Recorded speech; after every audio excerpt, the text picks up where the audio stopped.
Hello, this is Mrs. Sargent, and this is lesson 8.2, Dissociation and Dissolution. This is different than the 8.2 that is labeled in your packet, so you need to take this on a piece of notebook paper, and then when you return to class, come and see me, and we will update your packet table of contents. So we've already talked about dissociation and dissolution. We talked about this with the dissolving process in lesson 8.1. So sodium chloride, we have our formula units that make this lattice structure, and in water, the ions separate, and the negative end of water surrounds the positive ion, and the positive end of water surrounds the negative ion because opposites attract, and they carry these ions into solution, and that's what dissolves our ionic compounds. Our covalent compounds, we have our covalent compound, a sugar crystal here, and the water molecules surround the sugar crystal, and it causes individual sugar molecules to release and form a solution as it dissolves. So dissociation is when ionic substances are put in water. They separate into ions. This is what we call dissociation. The general form for this is you have your formula for your ionic compound. You're putting it in water, and your positive ion and your negative ion split apart. The subscripts now become the coefficients to tell you how many of that ion. And remember, if this is an ionic compound, the X would be the metal or another cation, which would be ammonium. That's our only positive polyatomic ion.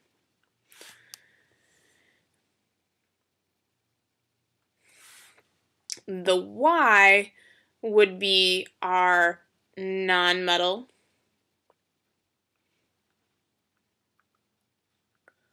or a polyatomic ion.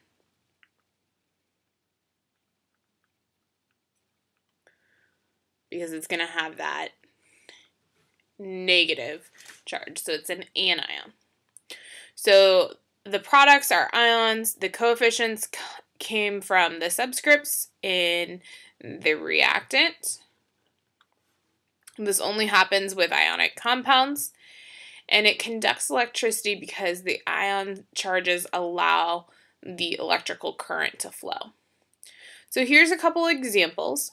We talked about this the other day. Sodium chloride, salt in solid form. We put it in water. The sodium ion and the chlorine ion split apart. Sodium is a 1 plus, chlorine is a 1 minus. But now, since they've been dissolved into solution, they are aqueous. So the state of matter is important here. Potassium sulfide is solid. Put it in water. Again, the ions are going to separate. Potassium is a 1 plus, sulfur is a 2 minus. They're both aqueous. But this 2 now becomes the coefficient for our product. I'm saying that we have 2 potassium ions to every 1 sulfur ion.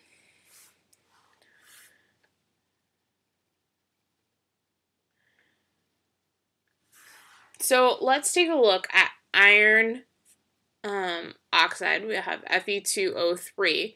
So remember, in order to determine the charge for a transition metal, we got to work backwards. And oxygen is a 2 minus. That means that iron has to be a 3 plus. So it's solid. And then we're going to dissolve it in water. And so this is going to be Fe3 plus, which is aqueous.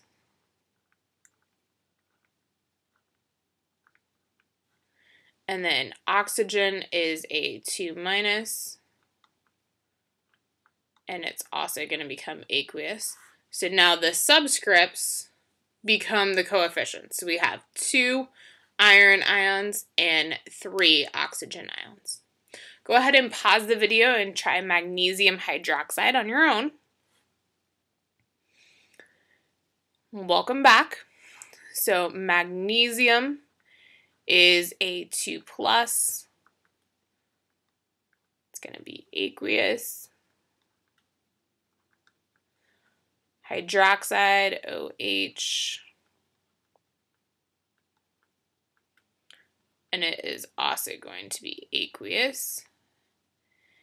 So we're going to have 1 magnesium ion to every 2 hydroxide ions. Okay, that's dissociation.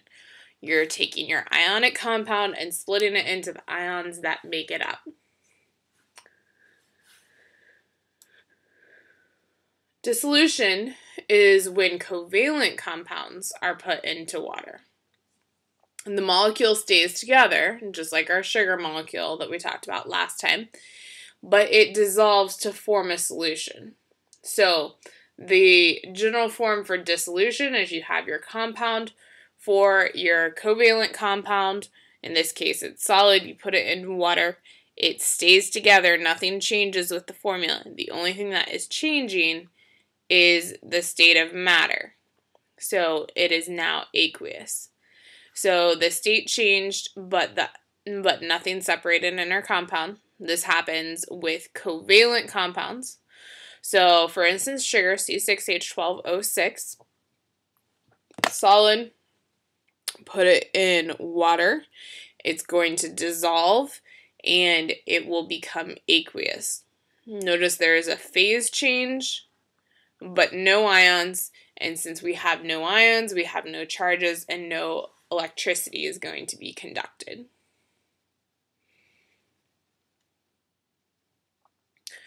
So here are 3 example problems. Go ahead and pause the video and try these on your own.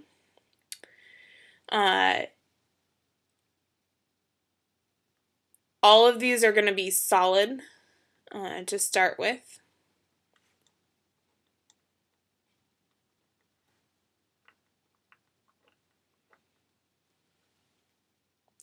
All right, welcome back. So we have calcium chloride. It's going to split into calcium 2+ and chlorine, which is a 1-. And we're going to have 2 chlorine. These are both going to become aqueous. States of matter are important. C11H22O11, that is covalent. So it's going to stay as 1. It's not going to split up. But it's going to go from a solid to aqueous. And then magnesium chloride. Magnesium is a metal, so this is ionic. So it's going to split into magnesium 2+ and chlorine 1-. They're both going to be aqueous since they're dissolved. And then we're going to have 2 chlorine ions to every 1 magnesium ion. Okay, that is dissociation and dissolution.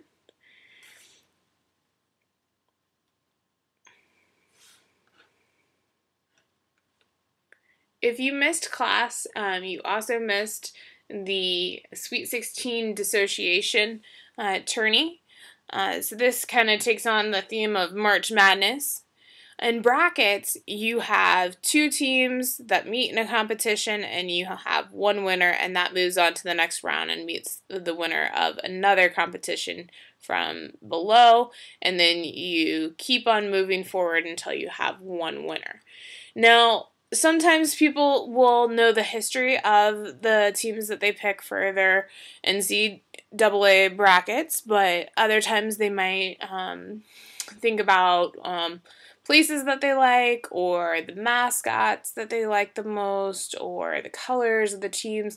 They kind of find something to move a team on if they don't necessarily know the stats and have a good idea of what team should move on. So we're going to follow some specific rules for our dissociation tourney.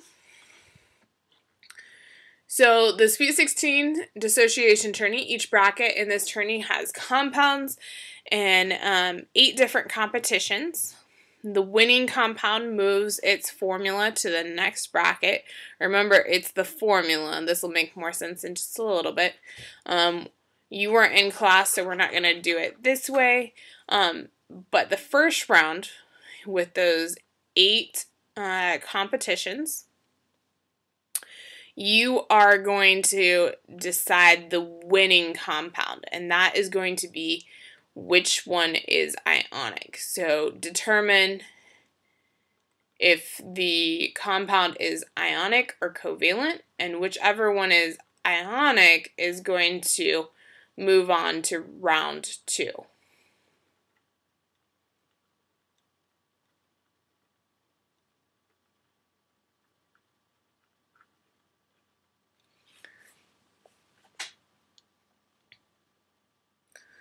So you might need to pause the video so that you make sure you have this done.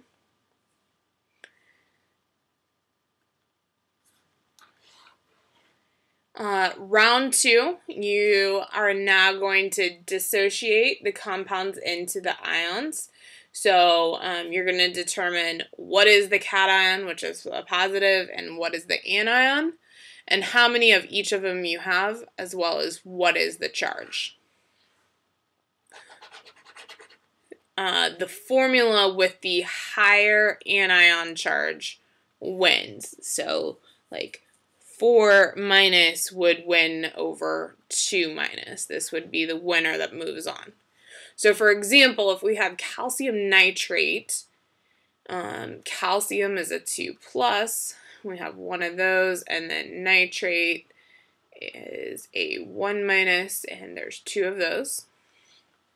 And then we have lithium phosphate. Lithium is a 1 plus, and phosphate is a 3 minus, and we have 3 lithium. So this would be my winner. So I'm going to write lithium phosphate as the winner that moves on to the semifinals.